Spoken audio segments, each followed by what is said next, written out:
We've got a few games of Spearhead coming up, which we're planning to record for the channel, so I thought we would get back to the reviews of the various factions' Spearheads, and next up is a particular favourite of mine, the terrifying ghosts of the Nighthaunt and their unique Spearhead, which is the Slasher Host. This is quite a big Spearhead, to be honest. It's got a whopping 34 models in it, and it gets even better because the chain rasp in this Spearhead all have the reinforcements keyword and rule, so you essentially get a full 40 chain rasp models alone.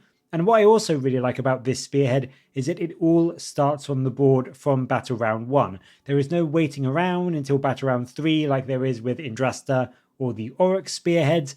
And what that means is that you do have a lot of power on the board straight from the start of the game, and then on top of that you do have that backup for when some of your units do inevitably get taken out by the enemy. And the Slasher Host is made up of a Knight of Shrouds as the general, just the regular foot version that doesn't actually have feet, but I mean the non-mounted version is what I'm going for here. But he is being accompanied by a unit of 3 Spirit Hosts, 2 units of 5 Grimghast Reapers, and 2 units of 10 Chain Rasps. So it's a fairly nice bunch of units with some solid screens and objective grabbers, a couple of fairly hitty threats from the Grimghast Reapers, and then some added protection for your general thanks to the 3 Spirit Hosts. And in terms of what you get rules-wise, you essentially have the old 2nd edition Wave of Terror as your battle trait. It allows you to pick an enemy unit within 1 inches of one of your units that's charged in any charge phase, and if your charge roll was a 10+, then that enemy unit gets strike last. Now honestly, I do have to say it's not great as far as battle traits go. You will be going first in the fight activations anyway if you've got to charge off into an enemy, so it's only going to help you if you've made multiple charges in the same turn, which isn't impossible in a Spearhead, but because it is such a smaller game, that isn't always likely to happen. So it can just feel a little bit more niche than having this in, say, sort of a bigger main game of Age of Sigmar. But where the real downside for this comes in is that you need that 10+ for it to go off. And essentially, that means you've got about an 8% chance of this going off whenever a unit of yours charges. So even if every single one of your units are charging every single turn in a game of Spearhead, this is still likely only going to happen a couple of times throughout the entire game, realistically. It is just such a low odds rule that it feels like you will almost forget to use it some of the time. The effect can come in handy, don't get me wrong. It will be nice on those occasions when you do roll a 10+. The problem with it is that it's just something you absolutely cannot rely on. So I would never be basing my plans and my tactics around relying on this going off, because it almost certainly won't right when you need it to the most.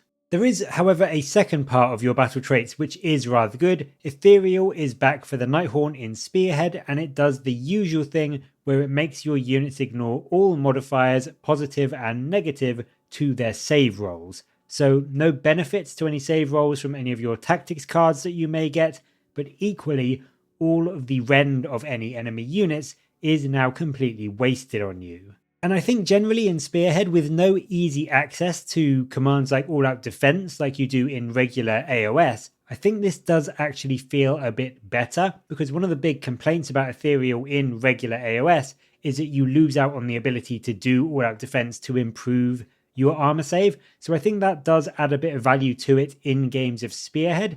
And equally, most enemy units will have at least a couple of units in their Spearhead that do have 1 or 2 rend, so being able to protect yourself just a little bit better against those is definitely going to make this a worthwhile trait, and I think it at the very least partially makes up for the pretty poor Wave of Terror rule. Your choice of regiment abilities does also help to soften the blow of your partially poor battle traits as well, because they are both pretty good and equally valid as an option depending on whether you want to be more aggressive or more defensive. You can pick either Deathstalkers, which allows you to pick an enemy unit at the start of the first battle round, and then for the rest of the game your units are +1 rend against that enemy unit. So if your opponent has a scary main big unit or a linchpin character that you just really need to get down to help you win the game, this can make it just that much easier for your units to whittle them down. And with your weight of attacks, even things like your Chain Rasp will very much enjoy a bonus pip of rend into an enemy unit. If instead you want to be a bit more defensive in your approach, the Chorus of Terror is your other option. This one gives the enemy -1 to hit with their melee attacks into a unit of yours that has charged that turn. So if you charge in, even if you don't then manage to kill the enemy with your attacks, it will be much worse at hitting you back, and -1 to hit, backed up by an unmodifiable armor save and then a 6-up ward, which all of your units have, does make it very, very difficult for your opponent to kill off your units and get them off objectives that they maybe need. So I think in general, both of those regiment abilities are very good. Deathstalkers is definitely fun if you know which target you want to be going after, but if you want that slightly more generalist, all-rounder army defensive tool, then I would go for Chorus of Terror.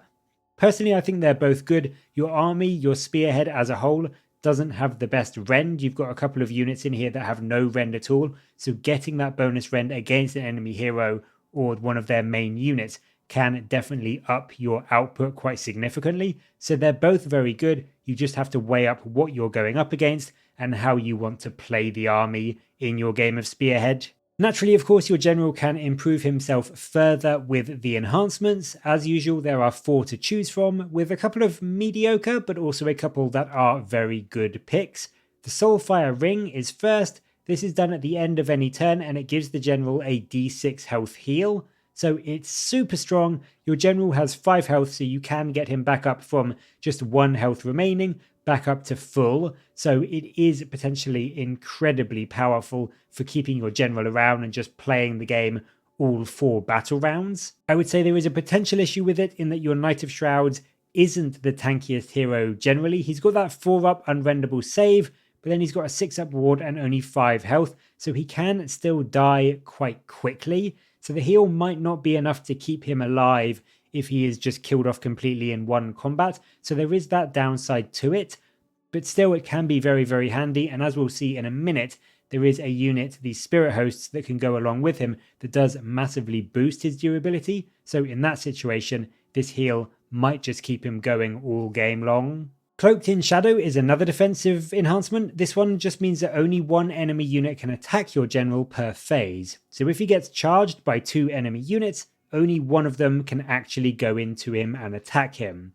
This can also be pretty good. It can mean you can potentially ruin an enemy's plans by stopping one of their units attacking when they were charging 2 in, just to try and get a guaranteed kill on your general. Although again, like the ring, we do have to say, the Knight of Shrouds isn't the tankiest hero, so it is quite possible for just 1 unit to kill him outright anyway. So it might be that stopping that second set of attacks might actually not do anything when you really need to keep your general alive. The Beacon of Nagashazar is a nice one to get even more longevity out of your units. It is only once per battle, but it allows you to return 1 model to each friendly unit on the battlefield in your hero phase. So potentially getting you back 2 Chain Rasp, 2 Grimghast Reapers, and a Spirit Host all in one phase. So it's got a huge amount of potential, although of course it is likely that you're not going to get all of them back on that one time that you activate it. In all honesty, you're probably going to use it at a time when you get back maybe 2 or 3 models. But if you do time it well, this does have a lot of potential use. It's still just generally really good for helping a unit stay around a bit longer or get it some more hitting power before you go into an upcoming fight. Getting something like a couple of Grimghast Reapers back or a Spirit Host back can be very clutch for just boosting your damage output or helping to keep your general alive that little bit longer, thanks to one of the Spirit Host rules that they have in Spearhead. So it's pretty good, don't get me wrong, you just have to make sure that you time it well to get the absolute most out of it, because if you just use it to get back 1 Chain Rasp, it's really not worth bringing. The final option is Shadow's Edge, which grants your general the crit mortal rule on his sword. The sword already has a fairly pokey little profile and auto wound on its stat line, but just adding some extra mortal damage to it can definitely make him that much scarier into an enemy. So if I was running a more aggressive playstyle with this Spearhead, I would definitely be looking into this just to make him do the absolute most damage possible, alongside things like the Deathstalkers for the extra rend on his regular attacks. I would say overall though, my preferences are probably the Beacon and maybe the Soulfire Ring, but that's because I really like the idea of healing and returning models in my armies and in my playstyle, so those two really do speak to me quite a lot. But I do think they all have some use. The extra damage from Shadow's Edge can be really useful if you are being aggressive with your general. Getting the ability to stop an enemy attacking you can also make your general live that bit longer. I just personally prefer the style of the ring and the beacon to get me some units or some models back in my units. In terms of the Warscrolls themselves, as we've seen before, they are generally a little bit toned down from their main AOS Warscrolls with some either removed or slightly changed abilities. The Knight of Shrouds keeps the same stat wheel with 5 health, a 4-up save, 2 control, and a brilliant 8-inch move, and it's worth saying here, all of your units have that 8-inch move, and it makes them very fast and very strong for Spearhead games with that smaller board. You also have an army-wide 6-up ward to help make those unrendable saves go even further for you, and also protect you a little bit against any mortals that the enemy may be throwing your way in Spearhead. But in terms of his actual rules and abilities, he's got the Sword of Stolen Hours. This is still 5 attacks, 4s and 3s, 1 rend and 2 damage with the crit auto wound rule. So as I said, not an awful little melee profile. It will let him kill about 2 or 3 enemy 4-up save infantry each turn. But then he has a wholly new rule compared to his main AOS Warscroll with Discorporate. This is like your main army command ability in Age of Sigmar, the main game, and this allows you to pick a friendly unit in your hero phase and give it a 5-up ward until your next turn. So he can make those Grimghast Reapers a 4-up unrendable save and a 5-up ward, which is fairly tanky all things considered.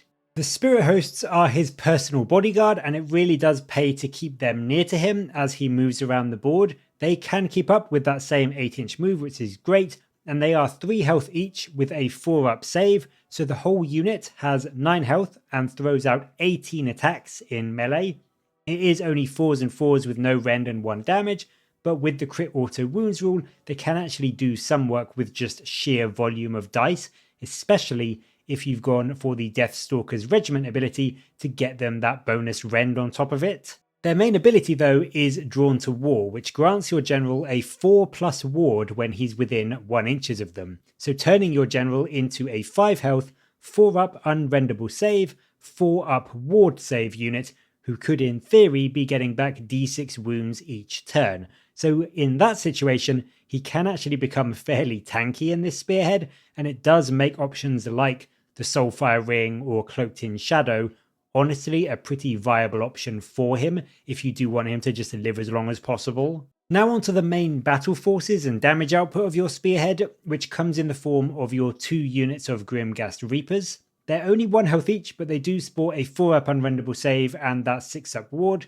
and again with that 8-inch move they are pretty good at getting where you need them, and also quite reliable at getting a charge off on the smaller board of Spearhead, so they can quite reliably get into the enemy and swing before they can swing back into you. They are also moderately killy. They have 2 attacks each from their scythes, which are 4s and 3s, 1 rend and 1 damage, again with the crit auto wounds rule, so it's not going to do a huge amount of damage, but it will still put a few damage into enemy 4-up saves, so it's not nothing. And they get even better into bigger units, with their crits going off on 5s instead of 6s, when they are fighting a unit of 5 or more models. So into those bigger blobs of goblins or skeletons and that sort of thing, they can actually be really effective at just mowing them down and getting them off an objective. Finally, you also have the Chain Rasps. These are your screening and generic objective taking units. They are the weakest of the lot in this Spearhead with only a 5-up save.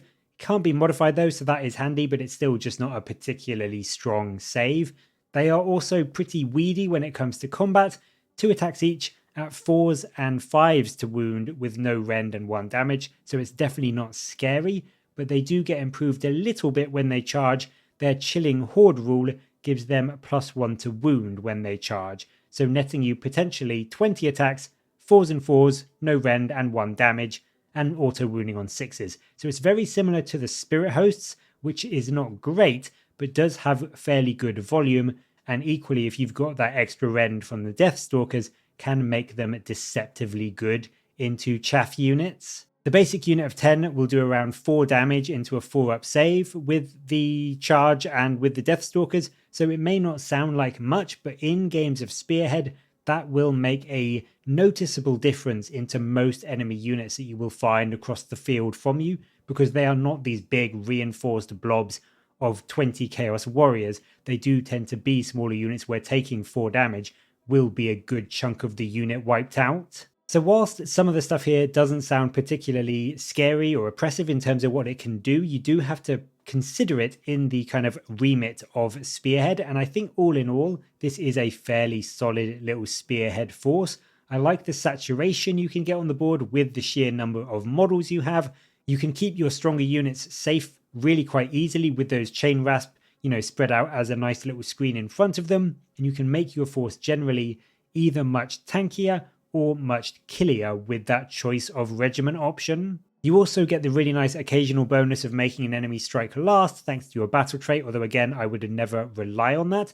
And what I really do like about this Spearhead is that you've got the numbers, you've got some potential good output, you've got the durability from your ethereal rule, you've got that speedy 8-inch move which is just brilliant in Spearhead games. You can use that to such great effect to get around the board for your tactics and to get onto objectives and to make sure you get the charge off into the enemy. So you have great objective control, you've got great board control and mobility. You're, as I said, relatively tanky, relatively fighty. It is just an all-round great set of rules and abilities and bonuses and buffs that the army has. You've even got that army-wide 6-up ward save to help you against any mortals that may be coming your way. So it is just a very strong all-rounder Spearhead that you can play very easily and very well to even if you don't kill much of the enemy, score you a load of points from the tactics and the objectives to help you win the game. I also think, and another reason I really like this Spearhead, is that it's a pretty good set to get in terms of value. It gets you around 600 points for regular games of Age of Sigmar if you want to expand into that. So it's a great way to start a Nighthaunt army, and at £87.50 from Games Workshop, whilst yes, that is expensive, it's more expensive than we would like, but paying that to get you a fairly solid starting 600 point army isn't the worst thing you can get from GW at the moment. So it's a pretty good way to get into a new faction and get into Age of Sigmar if you are looking for a fun, decently sized force to get going with. But as always, I'd love to know what you think of this Spearhead and how it has been performing for you in your games. Let me know what you think down in the comments below. And as always, thank you very much for watching. Please do like and subscribe for more Warhammer content from me. But until next time, I'll catch you later, guys.